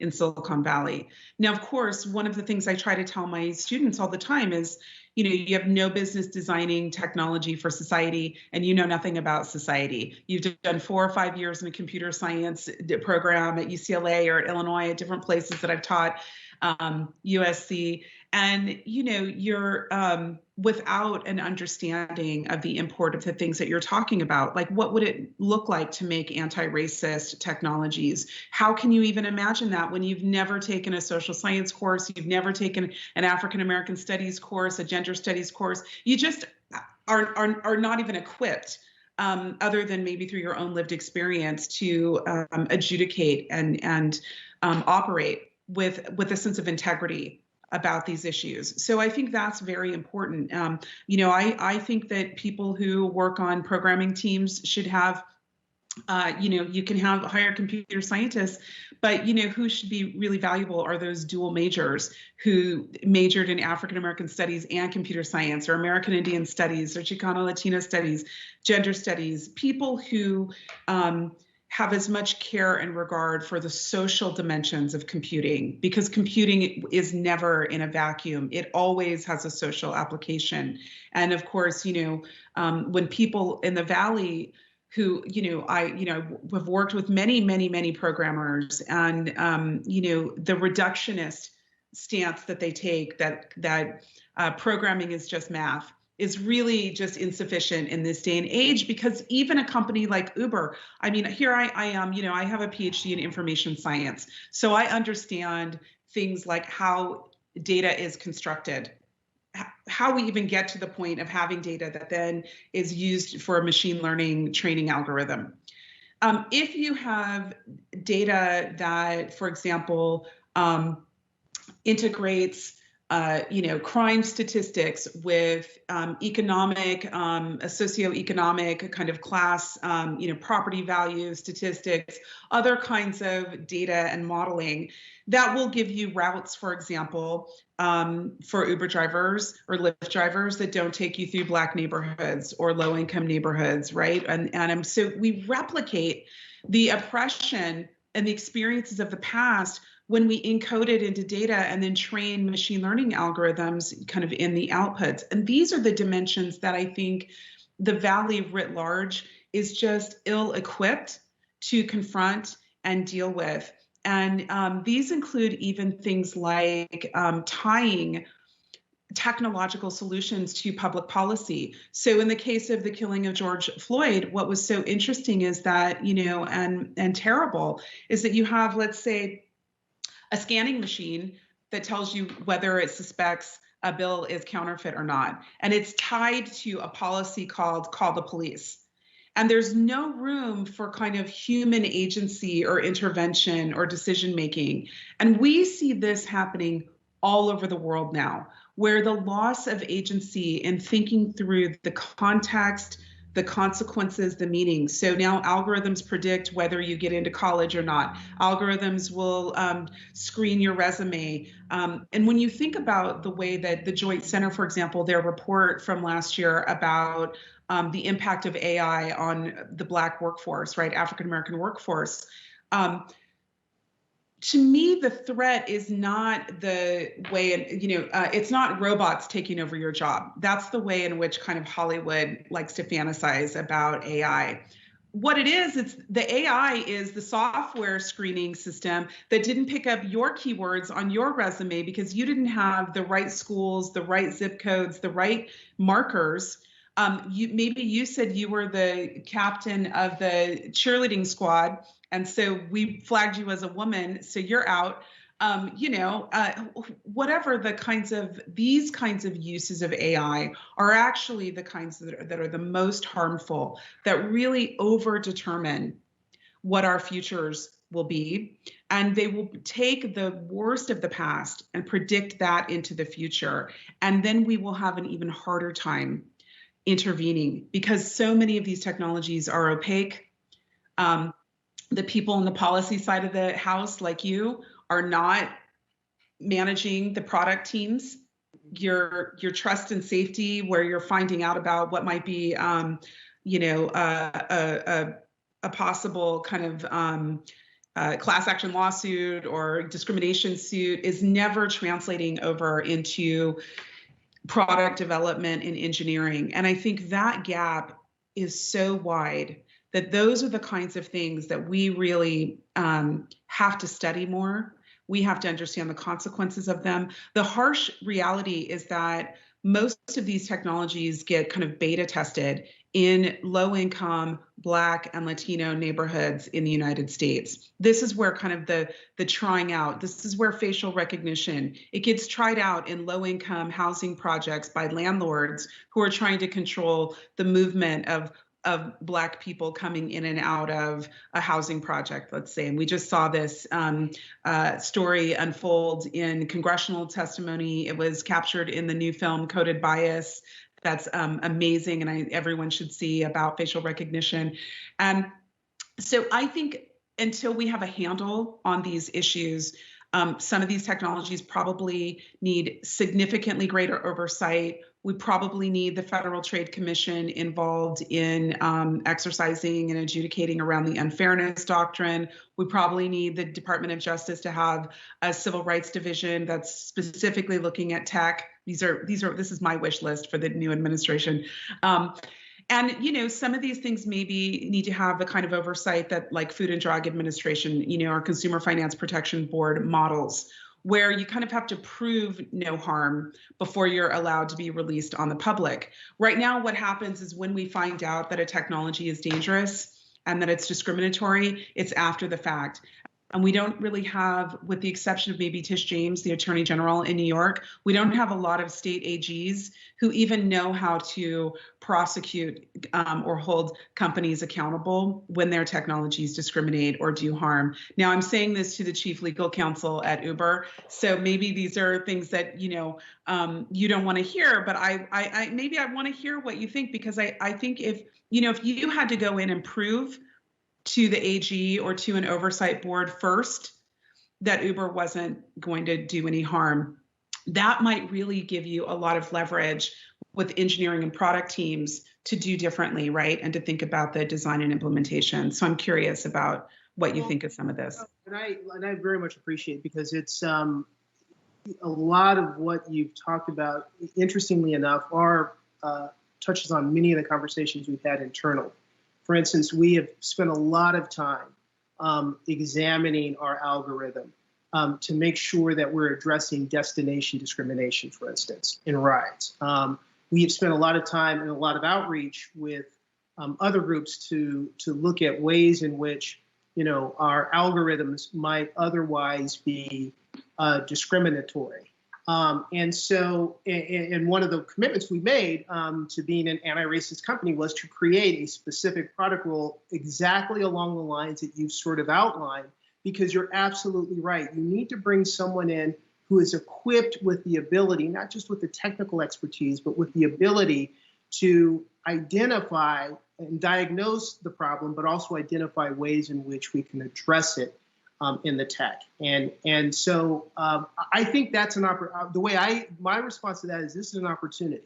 It's an opportunity not just for Uber, but it's an opportunity for all of tech to be able to say, okay, look, this is a reset moment in which we can actually fulfill the promise of what technology offers, and that it can be one which facilitates equity, facilitates fairness, isn't one that simply bakes in and reproduces existing oppressions and discriminations. So I very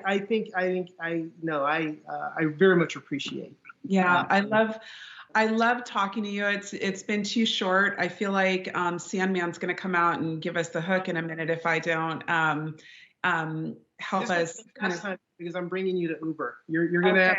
All right. That's good. It's going to be good.